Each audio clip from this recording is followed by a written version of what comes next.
बिस्मिल्लाहिर्रहमानिर्रहीम। आज हम चैप्टर 1 का लेक्चर नंबर 11 स्टार्ट करते हैं, जिसका नेम है कंबस्शन एनालिसिस। तो सबसे पहले हम ये बात करते हैं कि ये जो हमारे पास कंबस्शन एनालिसिस है, ये किस मकसद के लिए हम इस्तेमाल करते हैं, या इसका कंबस्शन एनालिसिस की मदद से हम कौन सी चीज़ फाइंड कर सकते हैं। तो इससे पहले जो हमारा लेक्चर था एम्पिरिकल फार्मूला, उसमें हमने 4 स्टेप पढ़े थे।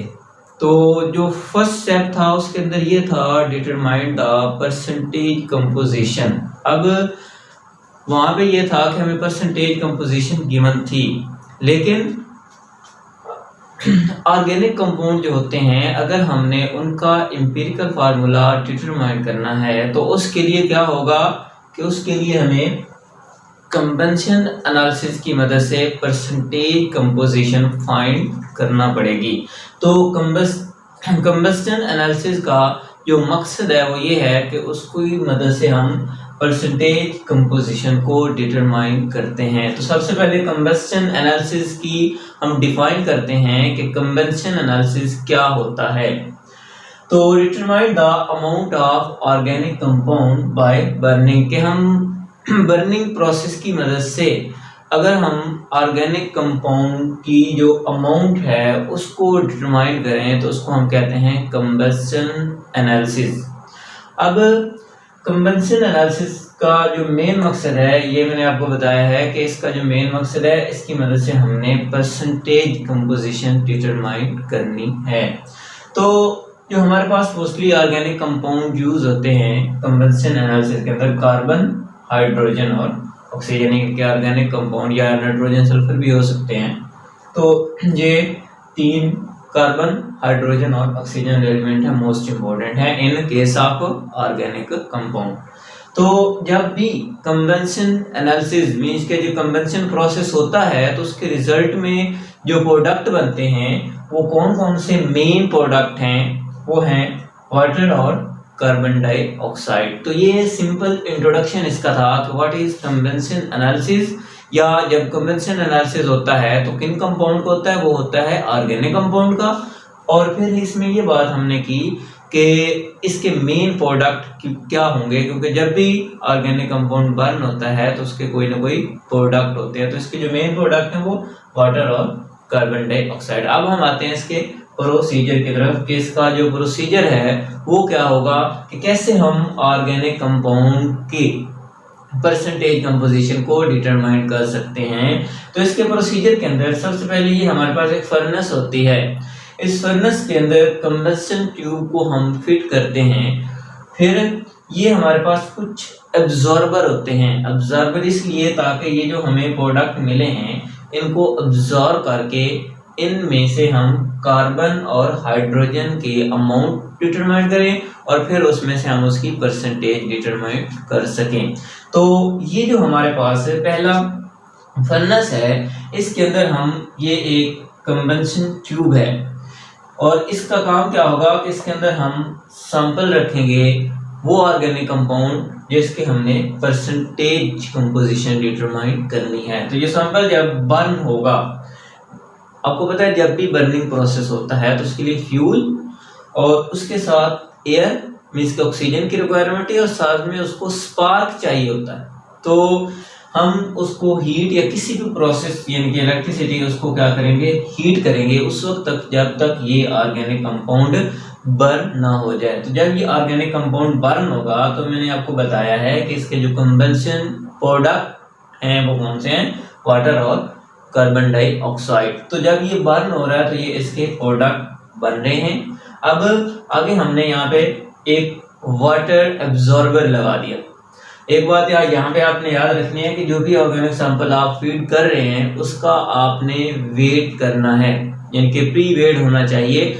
और इसी तरह ये जो आपने H2O एब्जॉर्बर लेना है, कौन सा H2O एब्जॉर्बर, मैग्नीशियम परक्लोरेट, और ये भी क्या होना चाहिए, ये भी प्री वेट होना चाहिए ताकि जितना वाटर उसके अंदर या जो भी प्रोडक्ट है उसके अंदर अब्जॉर्ब हो वो हम उसको फाइनल और इनिशियल वैल्यू से हम डिटरमाइन कर सकें कि कितना इसके अंदर अब्जॉर्ब हुआ है। कि अगर हमें पहले पता होगा कि हमने सैंपल फॉर एग्जाम्पल 25 ग्राम लिया था और जब ये प्रोसेस कंप्लीट हुआ उसके बाद हमने दोबारा उसका वेट किया तो वो 30 ग्राम हुआ। तो इससे हमें पता चल जाएगा कि वाटर कितना एब्जॉर्ब हुआ है। तो ये वाटर एब्जॉर्बर है और ये कार्बन डाइऑक्साइड एब्जॉर्बर है 50% QH कार्बन डाइऑक्साइड एब्जॉर्बर और मैग्नीशियम परक्लोरेट ये वाटर एब्जॉर्बर है। ये अक्सर MCQs और शॉर्ट क्वेश्चन में पूछ लेते हैं कि right the name of water absorber and carbon dioxide absorber. तो ये MCQs और शॉर्ट क्वेश्चंस के लिए भी आपने इनको माइंड में रखना है। तो इसमें ये वाटर एब्जॉर्ब हो जाएगा। आगे क्या चीज रह जाएगी? Carbon dioxide. तो यहाँ से कार्बन डाइऑक्साइड के आगे एक एब्जॉर्बर जिसके अंदर हमने प्री वेट 50% पोटेशियम हाइड्रोक्साइड या हम सोडियम हाइड्रोक्साइड भी ले सकते हैं। तो ये पोटेशियम हाइड्रोक्साइड क्या है? कार्बन डाइऑक्साइड एब्जॉर्बर है और ये कार्बन डाइ और ये जो हमने ट्यूब लगाई इसमें एशेस या जो रेसिड्यू हैं, जो इम्प्योरिटीज हैं, वो इस ट्यूब के अंदर आ जाएंगी। तो यहाँ से हम कार्बन डाइऑक्साइड का वेट और यहाँ से हमने वाटर का जो वेट है, जो अमाउंट है, वो हम डिटरमाइंड कर सकते हैं। अब जब हमें वाटर और कार्बन डाइऑक्साइड की अमाउंट पता चल गई तो उसमें से हम अमाउंट ऑफ हाइड्रोजन और अमाउंट ऑफ कार्बन डिटरमाइन कर सकते हैं। तो अब आते हैं इसके फार्मूलाज की तरफ कि कैसे हम परसेंटेज कार्बन की या कार्बन के और हाइड्रोजन की डिटरमाइन कर सकते हैं। तो सिंपल हमने परसेंटेज का फार्मूला पढ़ा हुआ है कि वो सिंपल तो ये था, मास ऑफ हाइड्रोजन या कोई भी एलिमेंट है और मास ऑफ कंपाउंड मल्टीप्लाई 100। लेकिन कन्वेंशन एनालिसिस में हम ये फार्मूला इस्तेमाल नहीं कर सकते। तो फिर हम देखते हैं कि कौन सा फार्मूला कन्वेंशन एनालिसिस में एलिमेंट की परसेंटेज कंपोजिशन को डिटरमाइन करने के लिए हम यूज करेंगे। तो फार्मूला परसेंटेज ऑफ हाइड्रोजन, तो उसके लिए mass of H2O over mass of organic compound multiply 2.016 over 18 multiply 100। अब यहाँ पे ये जो हमारे पास मास ऑफ H2O 2.06 ओवर 18 ये हमने क्यों लिया है? क्योंकि यहाँ पे हमारे पास जो मास ऑफ हाइड्रोजन था ये हमारे पास नहीं था, क्योंकि हमने यहाँ पे वाटर को एब्जॉर्ब किया है। तो लिहाजा क्या होगा कि मास ऑफ H2O जो एब्जॉर्ब हुआ है वो लेना है। उसके साथ क्योंकि वाटर में से हमने हाइड्रोजन की परसेंटेज डिटरमाइन करनी है, तो ये मोलर मास ऑफ जो हाइड्रोजन H2 वो आएगा और over mass of compound means के जो टोटल है वाटर उसका मोलर मास आएगा। तो आप सिंपली अपनी आसानी के लिए कह सकते हैं ये जो कंप्लीट है ये एक्चुअली क्या है? ये मास ऑफ हाइड्रोजन है। तो ये मास ऑफ हाइड्रोजन और mass of organic compound multiply 100, तो ये हमारे पास परसेंटेज ऑफ हाइड्रोजन आ जाएगी।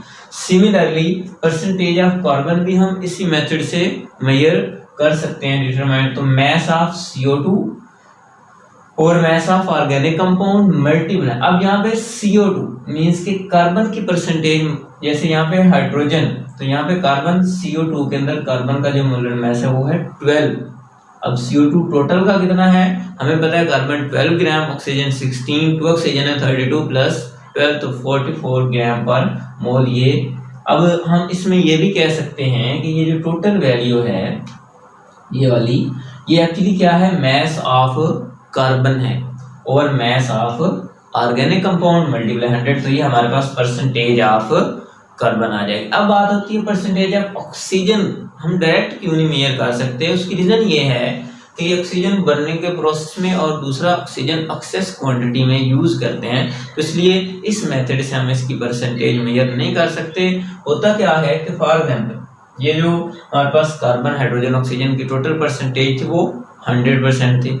तो आज जब हमने इन दो एलिमेंट की परसेंटेज डिटरमाइन कर ली तो फिर इन दो को सम करेंगे और उसको 100 में से माइनस करके हम ऑक्सीजन की परसेंटेज फाइंड कर सकते हैं। इसको बोलते हैं मेथड ऑफ डिफरेंस, मींस के दो वैल्यू को सम करके उसको 100 में से हम माइनस कर सकते हैं। तो ये हमारे पास परसेंटेज ऑफ ऑक्सीजन आ जाएगी। तो ये जो प्रोसेस है जिसके अंदर हमने ऑर्गेनिक सैंपल को फीड किया, फिर उसको बर्न करवाया, बर्न करवाने के बाद जो प्रोडक्ट थे उनको अब्जॉर्ब करवाया, उस वाटर और कार्बन डाइऑक्साइड, उसमें से हमने हाइड्रोजन और कार्बन और ऑक्सीजन की परसेंटेज डिटरमाइन कर ली। और इसके बाद आगे वाले जो स्टेप होंगे वो सेम वही होंगे कि उनके हमने ग्राम, फिर उनके हमने मोल रेशियो और एंड पे हमने उसको लीस्ट वैल्यू पे डिवाइड कर देना है और फिर हमारे पास एम्पिरिकल फार्मूला आ जाएगा। तो इसको समझने के लिए हम एग्जांपल नंबर 4 करते हैं। तो एग्जांपल 4 जो है हमारे पास, उसका डाटा ये हमारे पास गिवन है कि हम ये जो डायग्राम बनाई है इसी में डाटा लिखा है मैंने कि जो सैंपल ऑफ ऑर्गेनिक कंपाउंड था उसका अगर हम मैथ देखें कि मैथ ऑफ ऑर्गेनिक कंपाउंड तो वो है 0.543 ग्राम। इसके साथ मीन्स के वाटर एब्जॉर्बर का मैथ कितना है और कार्बन डाइऑक्साइड जो एब्जॉर्ब हुई है उसका मैथ कितना है। तो जो वाटर एब्जॉर्ब हुआ है उसका मैथ है मीन्स के फाइनल इनिशियल निकालने के बाद वो है 0.639 ग्राम। इसी तरह कार्बन डाइऑक्साइड का जो मैथ या वो एब्जॉर्ब हुई है उसका जो मैथ है 1.039 ग्राम। तो मीन्स कि ये तीनों चीजें हमारे पास आ गई। फार्मूले में भी हमें यही चीज चाहिए थी, मैथ ऑफ वाटर एब्जॉर्ब और math of organic compound multiply यानी कि वाटर का के अंदर जो H2 हाइड्रोजन है उसका मोलर मास ओवर टोटल जो हमारे पास वाटर है वो, इसी तरह कार्बन और साथ में कार्बन डाइऑक्साइड। तो अब हम हाइड्रोजन, कार्बन और ऑक्सीजन की परसेंटेज कैसे निकालते हैं। ये देखिए हमारे पास कार्बन, हाइड्रोजन और ऑक्सीजन ये 3 एलिमेंट हैं। अब इसकी परसेंटेज कैसे निकालेंगे। सबसे पहले कार्बन डाइऑक्साइड का जो मास एब्जॉर्ब 1.039 ग्राम और मास ऑफ कंपाउंड हमने लिखना है 0.543 मल्टीप्लाई कार्बन और कार्बन डाइऑक्साइड मल्टीप्लाई 100। तो ये हमारे पास परसेंटेज आ जाएगी कार्बन की 52.108%। इसी तरह परसेंटेज ऑफ हाइड्रोजन, इसको निकालने के लिए हमारे पास ये जो वाटर एब्जॉर्ब हुआ है उसका मास लिखेंगे over mass of organic compound लिखेंगे, उसी तरह मल्टीप्लाई 2.016 और 18 ग्राम और इसको 100 से मल्टीप्लाई कर देंगे तो हमारे पास परसेंटेज ऑफ हाइड्रोजन की आ जाएगी। सेम केस हुई कि ऑक्सीजन की परसेंटेज मेजर करने के लिए हम मेथड ऑफ डिफरेंस यूज करेंगे कि दोनों की परसेंटेज का सम करके और इसको 100 में से माइनस कर देंगे तो ये हमारे पास ऑक्सीजन की परसेंटेज आ जाएगी। तो अब हमारे पास तीनों एलिमेंट की परसेंटेज आ चुकी है तो लिहाजा अब हम एम्पिरिकल फार्मूला मेजर कर सकते हैं। बाकी स्टेप जो स्टेप होंगे वो सेम होंगे। वो स्टेप कौन से हैं, उसके बाद हम उसके ग्राम एटम या उसके हम मोल मेजर करते हैं और मोल का जो गिवन मास होता है उसको हम उसके मोलर मास पे डिवाइड करते हैं। तो ये गिवन मास कहाँ से है, क्योंकि ये हमारे पास परसेंटेज जो थी उसको हमने ग्राम के अंदर मींस के सपोज किया 100 ग्राम सैंपल है तो उसमें से तीनों के मास इन ग्राम हमने, उसी तरह जो परसेंटेज होगी वही उसके मास इन ग्राम होंगे। या मोल हम इस तरह भी निकाल सकते हैं कि percentage of an element over mass of molar mass of an element, तो वो हमारे पास मोल आ जाएगा।